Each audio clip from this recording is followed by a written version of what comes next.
My very much younger self used to wonder why I would only hear a few musicians and bands played on the radio. I thought it had something to do with talent. I thought, well, hey, maybe these are the only people in the world that are talented enough to get on the radio. But it really has nothing to do with talent at all. It has to do with, yes, Poe down in the left hand corner has to do with that C word, corporations. We here at Lithoscry, our goal is to give a platform to musicians and bands that would otherwise be passed over by corporations, especially those that have music that glorifies Jesus. And tonight we have such a guest coming up. His name is Kevin Scholl, and he has a project going on called the Kevin Scholl Project.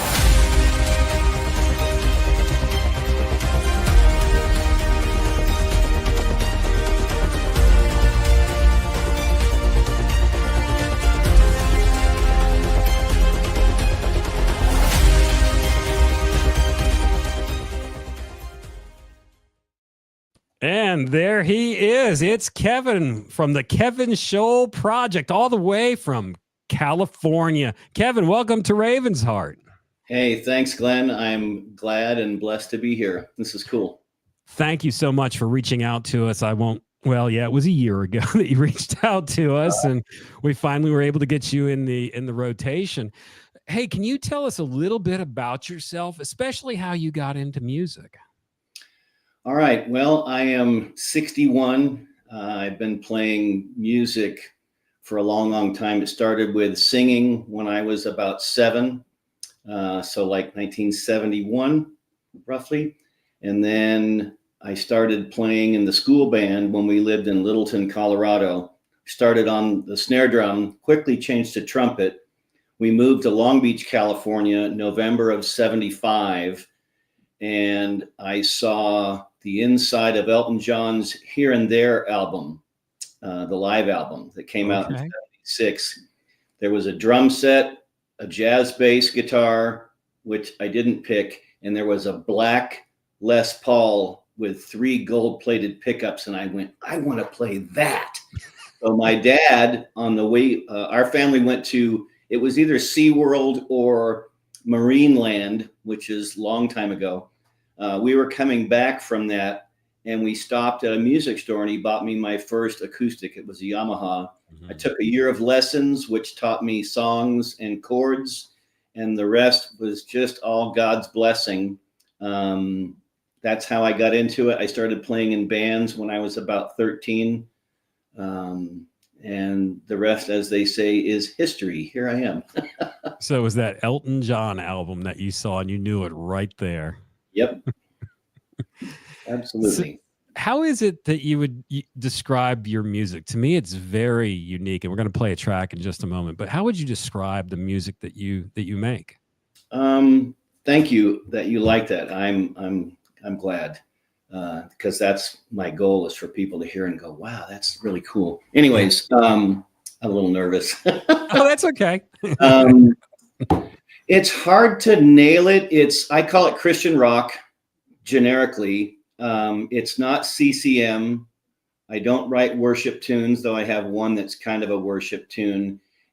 I call it Christian rock, and it's very unusual. If you were to listen to a lot of my catalog, there's a big range, even with a lot of the songs that I've not put out yet that have lyrics to them. Not one sounds like the other. They're very distinct. And I think a lot of it comes from, I write a lot from the keyboards, and that is normally more in a minor key. And that really just takes everything in kind of a different direction. And then the production brain starts, and so we'll call it Christian rock. I knew that's why I was drawn to your music, because it's written in the minor key. I love music that's written in a minor key. I'm especially drawn to traditional Christmas music. No, not Mariah Carey. I'm sorry.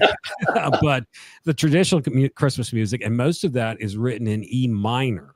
And most, as you know, I'm a big metalhead. That's really my world where I live in.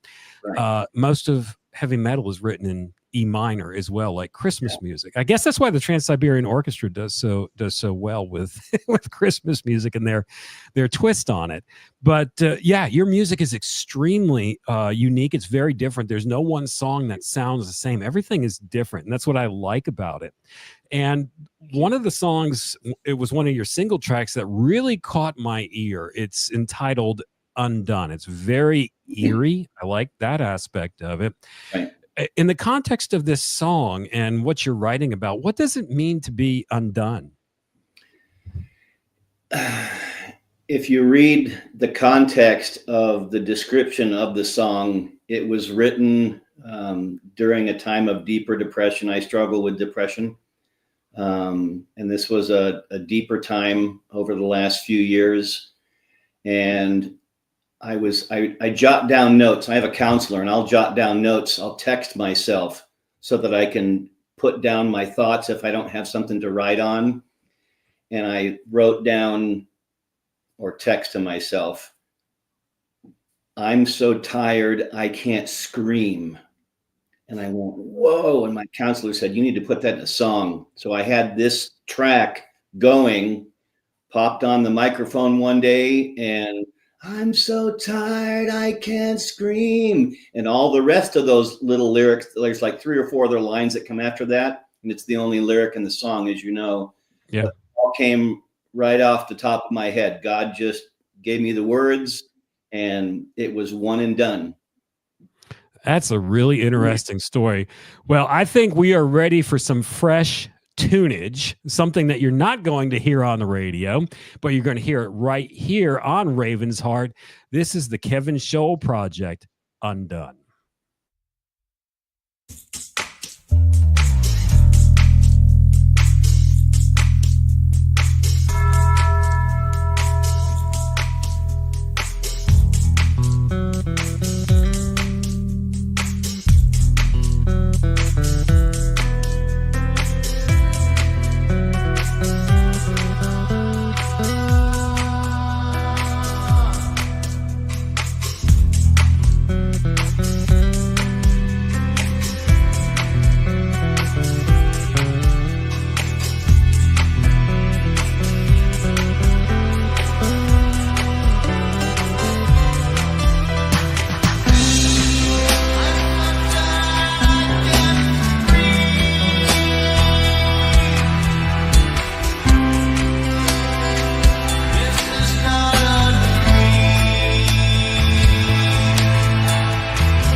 We've got a lot to talk about.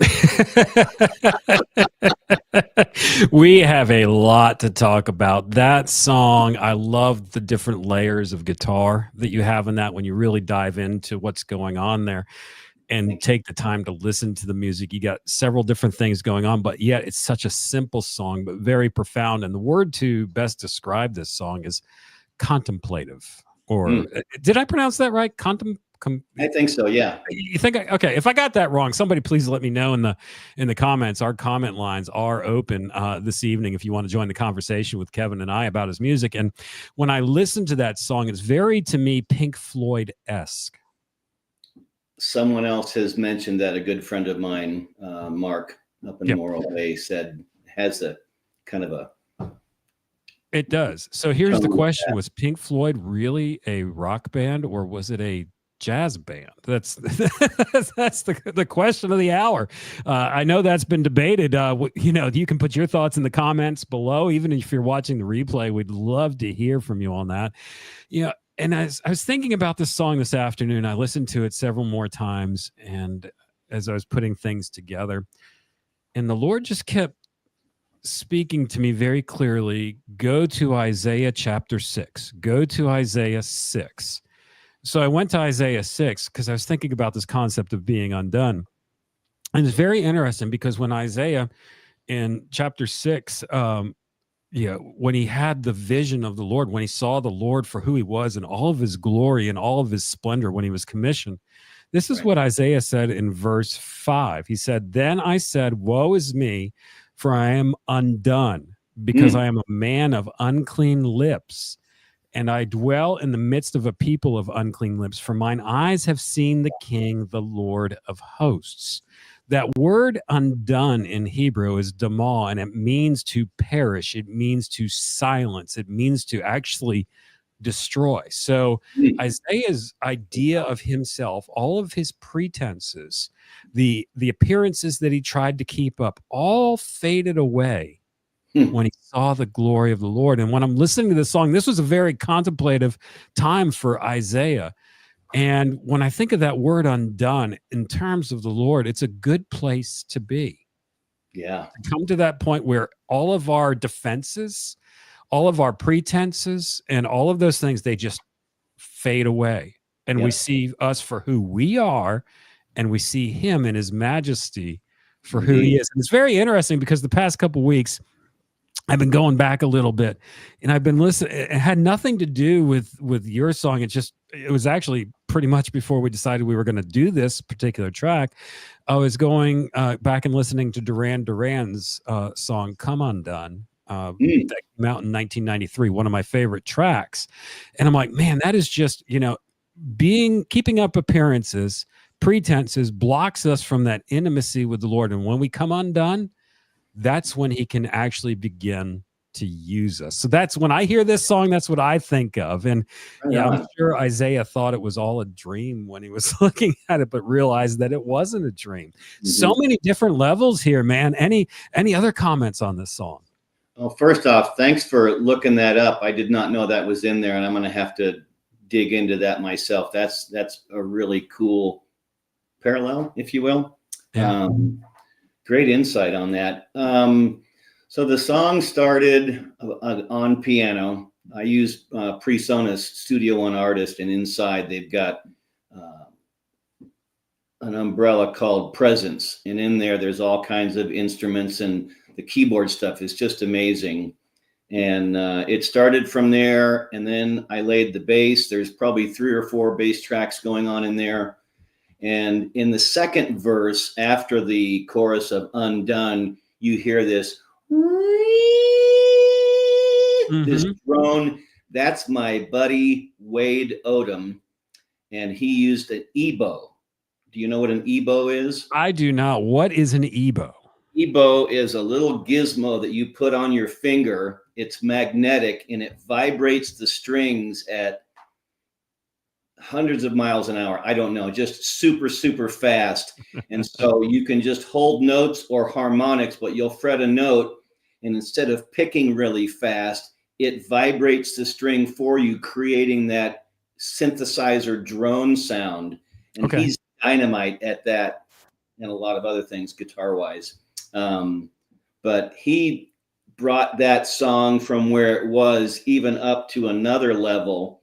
And yeah, it just kind of all fell into place, like most songs of mine, that from the get-go, you either know I need to shelve this, or I'm going to keep working on it, or it's done pretty much basic track wise in a day, if not a couple of hours.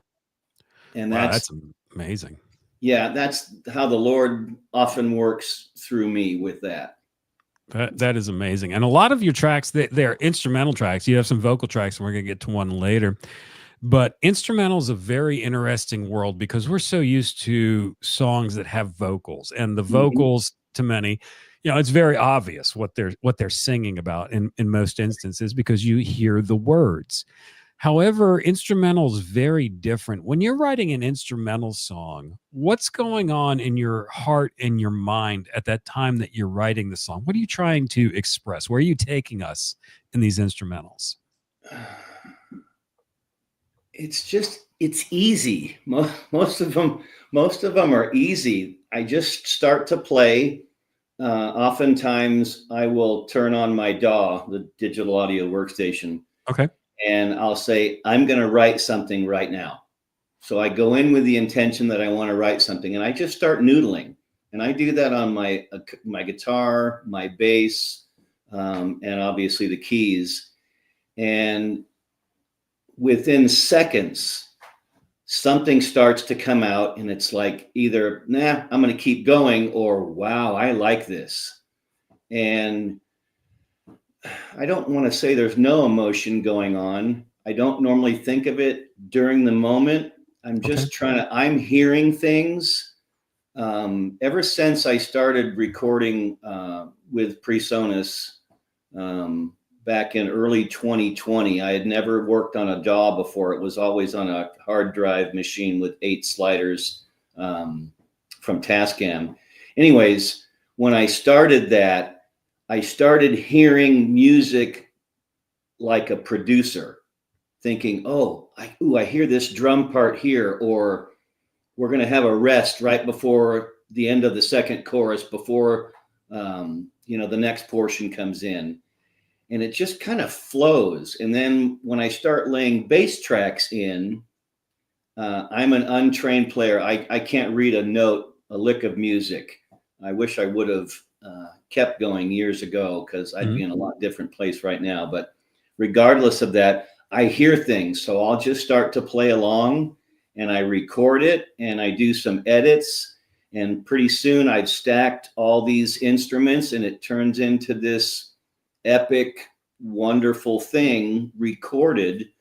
And it's super exciting. It's very gratifying. I'm super thankful for the gifts that God has given me to be able to play guitar, keys, drums, bass, sing, record, etc. And so at the end of it, it's super exciting. And then when someone like yourself or anyone, especially, comments on a song that I've done, that means the world to me.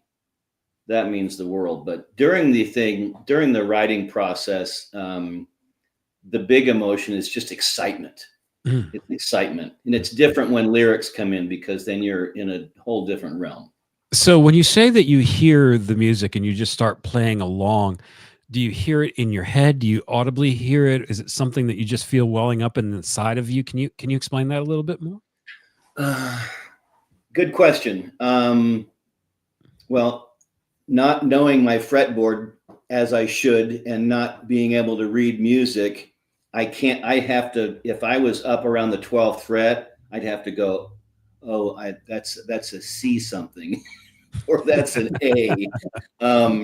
So I play by ear, and I just start to play, and things build. It's really hard to explain. And I can hear where I want to go, Okay. and I'll do numerous takes until I get the right tones and the note selection that I want. And it just kind of falls into place. I would love to see what's going on in the spiritual realm around you when you're doing that. I It's would just too. it's just amazing to me to hear that. I've had an experience where I've heard actual music that was not um there was no radio on, there was nothing else. Hmm. I was driving my car and I thought it was my car and I was making it up, but it wasn't my car. And it was the most beautiful melody I had ever heard. So I kind of understand what you're saying a bit. Now, I dropped playing music many, many, many years ago. So it would not be pretty if I tried to do something with it. Maybe it would if the Lord called me to do it. But I kind of understand what you're saying. There's different ways to hear these things. And that's a very awesome spiritual gift that you have, that the Lord's given you to do that. And it's evidenced in the tracks that you write. And music without vocals, again, a lot of people are not used to it. They're not used to instrumentals. What is it that you believe that God can do with an instrumental song versus a song that does have the vocals? Another good question, and one that I've never thought about.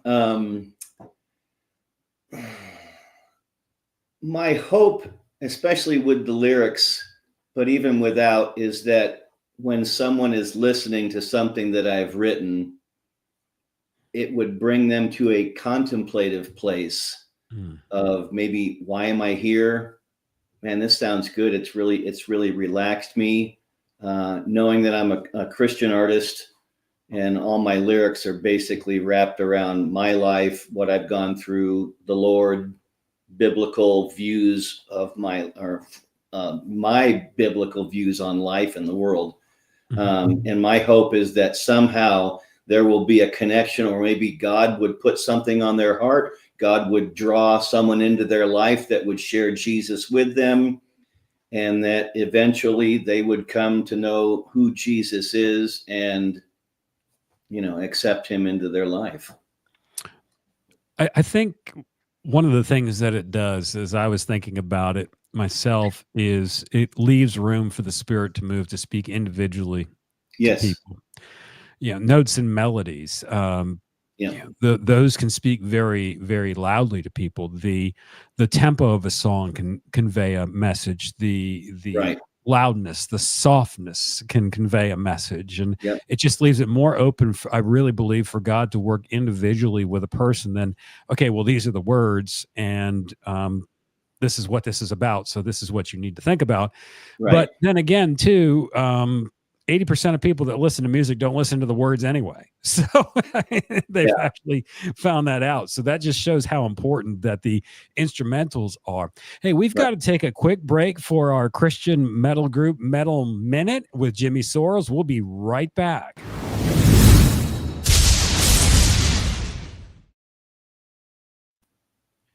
And where did Jimmy go? Oh, there he is. I'm Jimmy with the Christian Metal Group. This month, be on the lookout for Inner Wish. They are releasing a new album called Ash of Eternal Flame.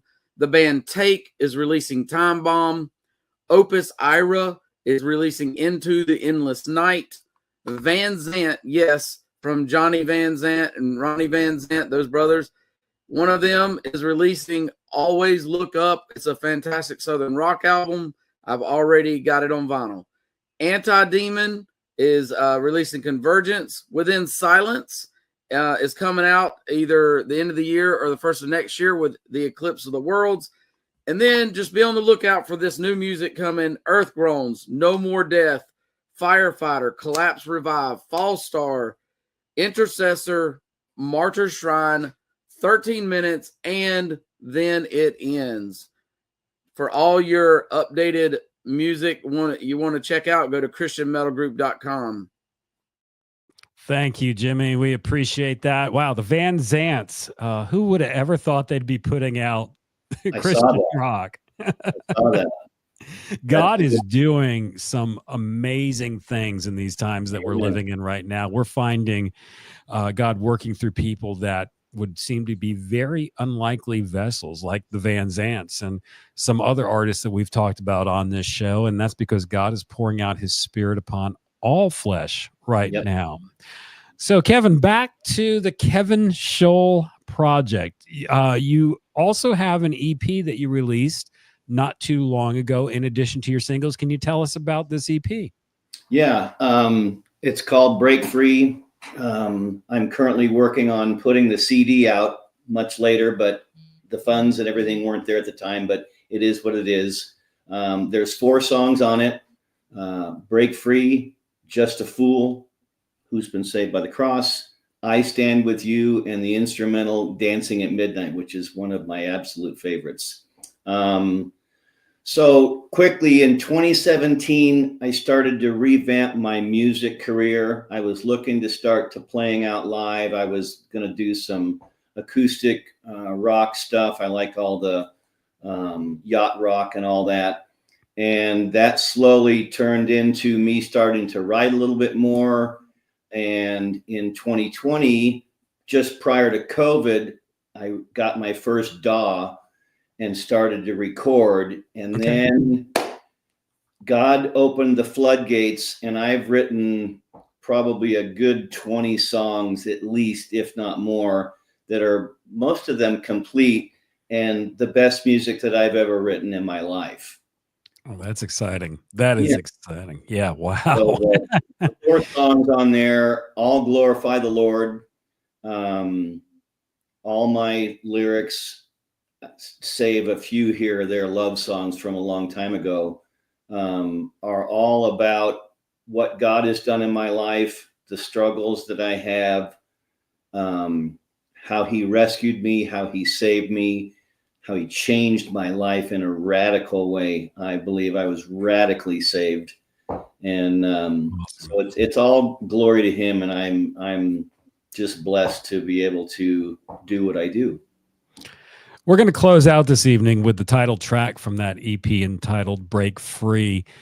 What does it truly mean to break free? There's a lot of songs that are out there by a lot of artists about breaking free and breaking the chains and experiencing freedom. What does it truly mean to break free? I think to break free means to put off the old man, as it says in scripture, and behold, all things have become new. Quick story. I was in service, filling in on bass at a friend of mine's church. And the pastor at the end of the service said, you might be a Christian who's been walking with the Lord for many, many years, but you just feel like you need to break free from the cage you're in. And God went, song lyric. So I wrote it down, went home, wrote the song. So breaking free is literally leaving all the junk behind, setting yourself down and saying, less of me, more of you. And then eventually, hopefully, we can get much closer to the point of none of me, all of you, Jesus. All of you. All of you. Well, this is Break Free. And hey, we will be back next week with more Raven's Heart. Kevin, thank you for joining us. Just hold on the line until we close out completely. Thank you for joining us. This is Break Free by the Kevin Scholl Project.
Don't fall back to your old ways. Stand up in Jesus' name.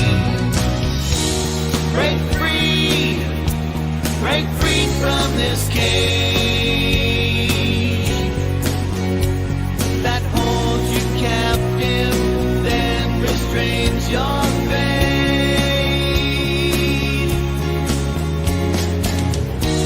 Break free and shoot for the sky. You will see him make your heart light shine.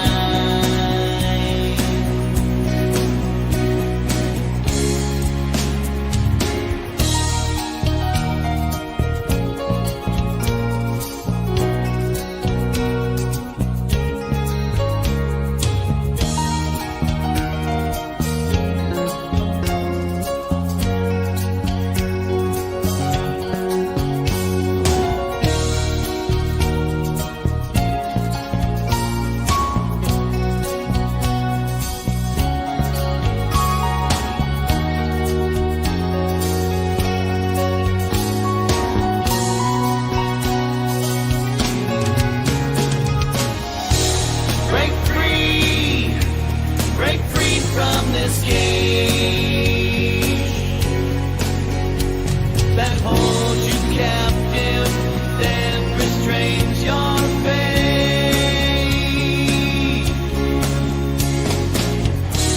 Break free and shoot for the sky. You will see him make your heart light shine. Break free from this cage that holds you captive, then restrains your fate.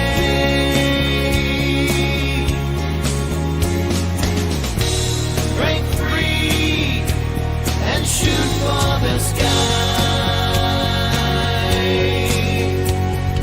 You will see him make your heart light shine by design.